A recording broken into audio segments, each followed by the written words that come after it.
গত রবিবার সকাল থেকে সন্ধানহীন বছর 10 দেবজিৎ রিয়ের মরদেহ গতকাল শেষ রাতে তার বাসার অদূরে গভীর জঙ্গল থেকে ধোয়ারবন থানার পুলিশ উদ্ধার করে আজ সন্ধ্যায় তার মরদেহ শিলচর মেডিকেল কলেজ থেকে ময়নাতদন্তের পর ধোয়ারবন বাজারে পৌঁছলে হাজার হাজার জনতা এই হত্যাকাণ্ডের বিচার চেয়ে প্রতিবাদে সোচ্চার হন।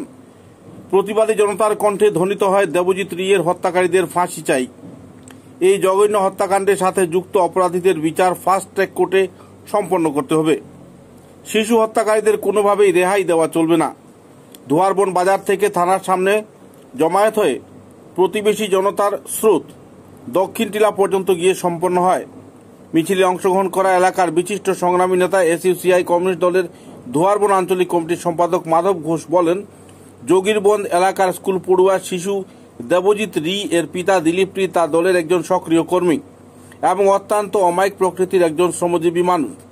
তার দ্বিতীয় ছেলেকে গত পরশু দিনের বেলা জনৈক জয় প্রাণেশ কেওট ঘরে কেউ না থাকার সুযোগে ফুসলিয়ে গভীর জঙ্গলে নিয়ে যায়। সন্ধ্যায় ছেলেটির মা অনিতা রি ঘরে ফিরে এসে তাকে না পেয়ে প্রতিবেশী শিশুদের কাছ থেকে ঘটনা শুনতে পান। ছেলেকে বিভিন্ন স্থানে খুঁজে না পেয়ে তার বাবা দিলীপ রি রাতে পুলিশের দ্বারস্থ হন। এদিকে ছেলেটিকে খুঁজতে এলাকায় বিভিন্ন মানুষ বিভিন্ন দিকে ছড়িয়ে পড়ে।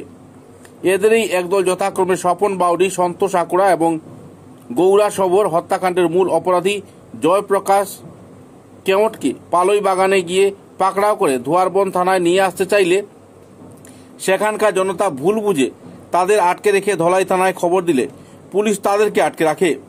পরদিন সকালে ধলাই থানায় এসইউসিআই সি দলের জেলা সম্পাদক ভবতোষ চক্রবর্তীর নেতৃত্বে এক প্রতিনিধি দল উপস্থিত হয়ে ছেলেটির অনুসন্ধানে যাওয়া 3 জনকে ছেড়ে দিয়ে পুলিশের হাতে বন্দী অপরাধীদের জিজ্ঞাসাবাদ করে ছেলেটিকে উদ্ধারের দাবি জানান।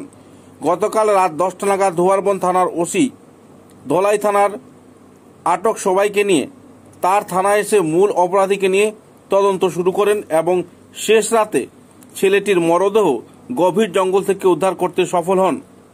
এই ঘটনার সাথে যুক্ত এক মহিলা সহ আরও 2 জনকে পুলিশ ইতিমধ্যে গ্রেফতার করেছে, যদিও এলাকার এখনও জনগণের মধ্যে তীব্র উত্তেজনা বিরাজ করছে। আজ দেবাশিস রি এর মরদেহ ধোয়ারবন্দে পৌঁছলে এক শোকাকুল পরিবেশের সৃষ্টি হয়। ধোয়ারবন বাজারের সমস্ত দোকান বন্ধ ছিল।